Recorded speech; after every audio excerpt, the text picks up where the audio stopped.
Sourav মুখোপাধ্যায়িত ABP আনন্দ। দেখুন, আমরা প্রথম দিন থেকে বলছি বিএলওরা সাঁড়াশি চাপে। একদিকে রাজনৈতিক দলগুলোর হুমকি থেকে শুরু, তারপর চাপ। অন্যদিকে নির্বাচন কমিশনের চূড়ান্ত অব্যবস্থা, অস্বচ্ছতা এবং তুগলকি মনোভাব। প্রথমে বলা হয়েছিল যে একজন বিএলও কে শুধুমাত্র ভোটারদের বাড়ি বাড়ি গিয়ে এনুমারেশন ফর্ম ডিস্ট্রিবিউশন এবং সেই ফর্ম পূরণ হওয়ার পর তারা প্রশাসনিক বৈঠক থেকে মাননীয় মুখ্যমন্ত্রী যে কথাগুলো বললেন যে এসআইআর চলাকালীন বা এসআইআর এর আগে আপনারা আমাদের রাজ্যের সরকারি কর্মচারী এবং এসআইআরটা শেষ হয়ে গেলেও আপনারা আমাদের রাজ্যের সরকারি কর্মচারী থাকবেন। একটা ভোটারের নাম যদি বাদ যায় তাহলে কিন্তু আমরা সেটা মেনে নেব না।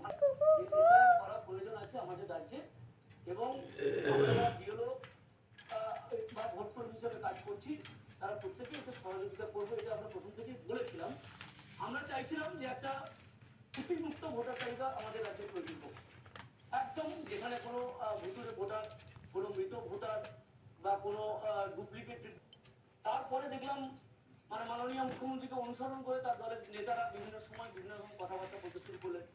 কেউ কেউ বললেন যে বিএলওদের গাছে বেঁধে রাখতে হবে, কেউ কেউ বললেন যে বিএলওদের নজরে নজরে রাখবেন, আপনারা কিন্তু কেউ মানে বিএলওদের উপর তৈরি হয়েছে, এটা অস্বীকার করার কারণে ইতিমধ্যে দুজন মারা গেছেন, আরো কয়েকজন অসুস্থ হয়ে হাসপাতালে আপলোড করতে হবে এবং একটা ট্রেনিংও সেটা দেওয়া হয়নি।